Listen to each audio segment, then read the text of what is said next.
Good morning, guys. It's Elsa the Bargain Hunter with yet another video. Apparently, I post too many videos in one day, but we'll get into that later. I want to dedicate this video to my middle child, Carlos, whose birthday is today. And just like I did with my oldest, whose birthday was on the 1st, I want to share a little story about my dear, sweet Carlos. As I mentioned before in my other videos, um, I wasn't supposed to have kids, and they didn't come easy. Carlos was also a preemie, and he turns 28 today. And he was also a preemie.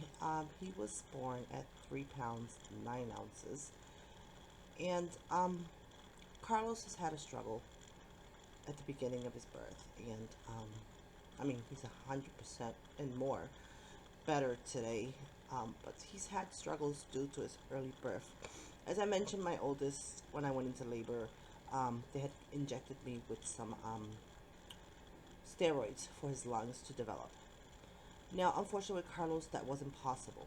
I went into the ER just vomiting and feeling very, very sick. Turned out I had I forgot what the name was, but I had high blood pressure. I want to say toxemia, I think is what it was called. I'm not sure. But when I went into the hospital due to severe headaches and throwing up, um, they told me that I had to be induced immediately. Um, Carlos was born at 32 weeks, I want to say. 32 weeks. Meaning that he was 2 months early. I still had 8 weeks to go. Excuse me. I still had 2 months to go. But I was induced right away because I was told that if not induced, I was going to go into shock due to the very severe high blood pressure, and they were going to lose one of us, either me or my baby at the time, because he's 28 today.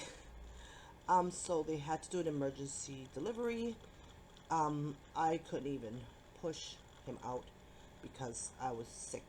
He had to be forced out with the forceps. I think it's what it's called, the forceps, to deliver him because they didn't want me pushing. I did try, and I just got sick all over the delivery room, and they told me to stop, and they forced him out, which was very scary. Now, the night Carlos was born, I was too sick to see him. I didn't see my baby till he was about 5 days old, was when I was able to go see him.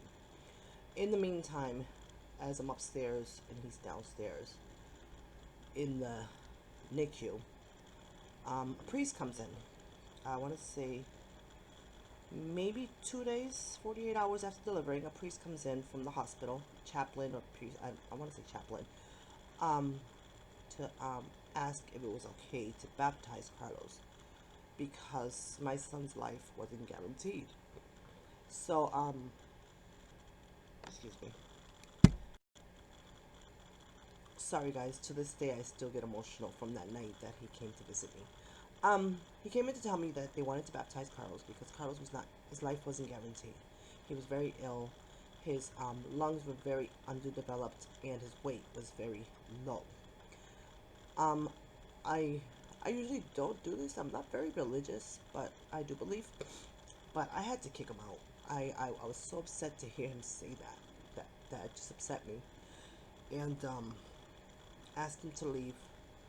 And then I went down to see Carlos on the 5th day, and just seeing him there with all these tubes, and I could barely see his eyes. I could barely see his little mouth.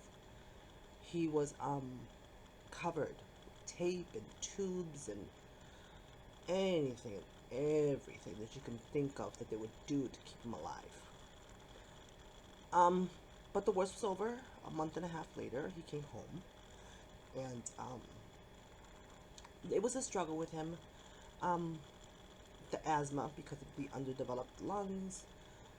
Sick all the time. The asthma was so bad that when he was in the hospital, at least every other week, if not every week, to the point of actually having the tent around the bed to just keep the air with him as opposed to sharing air, I guess you could say.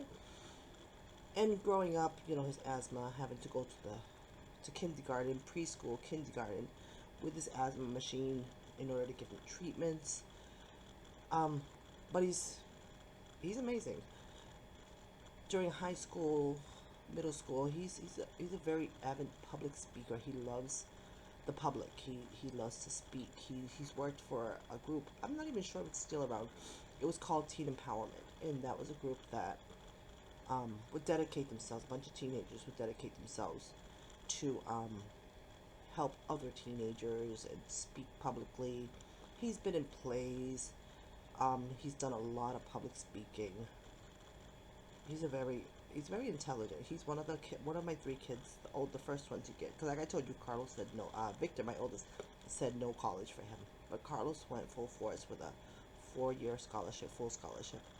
Um, he's been to he's taken medical training. He's actually started working in the medical field, which is awesome. He's so laid back. He's amazing. He's amazing. Carlos has had, like I said, a challenge growing up, but he's surpassed all those challenges. He's family oriented. He hasn't given me any grandkids yet, but that's okay. We're gonna have to sit down and talk about it today because at 28 years old, it's time. The clock is ticking for me. I only have so many more years left. But yeah, Carlos,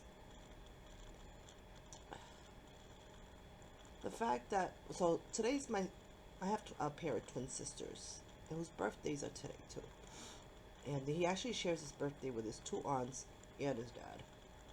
So happy birthday to all of you guys. Most importantly, happy birthday to my Carlos. I love you, puppy, and you have so many more challenges. Trust me, I know at 48 I'm still having to deal with challenges. So get ready, and I know you always will be. And happy birthday, my love. I will talk to you guys later because there is another video coming up because I love to record all day, every day. Happy birthday, puppy. Love you. Bye.